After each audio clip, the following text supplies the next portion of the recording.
Good morning, students. We are revising chapter 3 of macroeconomics, that is determination of income and employment. And today I'll tell you full employment equilibrium. First of all, meaning of equilibrium level of income. It is that level of income at which aggregate demand equals to aggregate supply. AD is equal to AS. In other words, S is equal to I. Planned saving equals planned investment. And what is full employment equilibrium? The level of aggregate employment corresponding to aggregate equilibrium level of aggregate supply is known as equilibrium level of employment.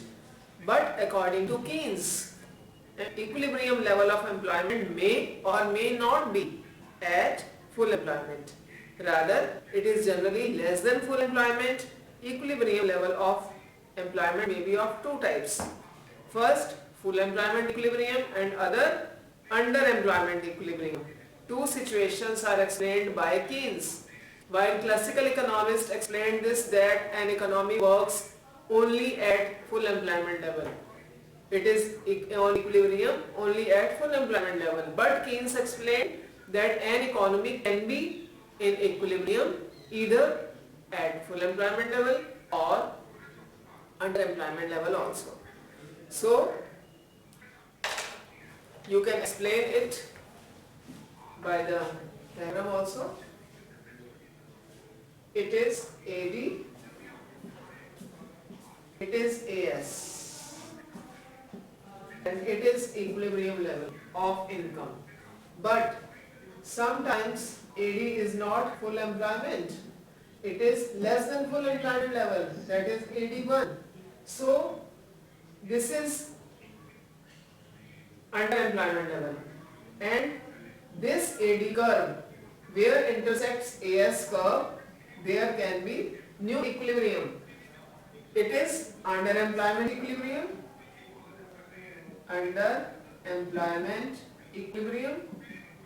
and it is full employment equilibrium. So Keynes explained that equilibrium can be at both levels. So students, if it is underemployment in the economy, how to reach the level of full employment equilibrium? So first of all, some measures are there. Increase in government expenditure to pump more money in the system to increase demand. Then repo rate should be decreased. Repo rate कम होगा तो money flow अपने आप बढ़ेगा, लोग ज़्यादा से ज़्यादा loans लेंगे. Then the central bank should buy government bonds and securities from commercial banks to increase the money flow with commercial banks, and their lending capacity will increase. So, underemployment equilibrium, how can it be defined? When AD is equal to AS without full employment of resources. When aggregate demand and aggregate supply are equal at a level at which all resources are not fully employed. This situation is underemployment situation, and at this point also an economy is in equilibrium where AD is equal to AS. So next topic is excess demand or inflationary gap. First of all, definition. When in an economy aggregate demand is in excess of aggregate supply at full employment, the demand is called an excess demand. An inflationary gap is the amount by which actual aggregate demand exceeds aggregate supply at full employment level. So, students, this diagram can explain it. One more diagram can be drawn to show this. This is AD, this is AS, and it is equilibrium situation. But sometimes AD increases. There may not always be full employment level. AD can be either more or less than equilibrium level. If it is more and new curve is AD1, then it will be called inflationary gap. This gap, when AD is in excess of aggregate supply, it is more than aggregate supply, this gap will be called inflationary gap. And it is excess demand.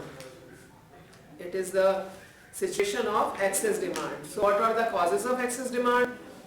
There are many causes like deficit financing, increase in private consumption expenditure, increase in autonomous investment, increase in public expenditure. So when public expenditure increases, there is automatically more flow of income in the economy and excess demand creates.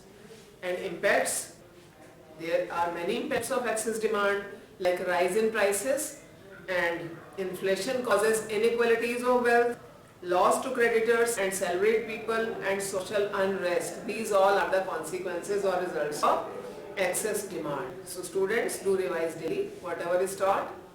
That's all for today. Thank you and have a nice day.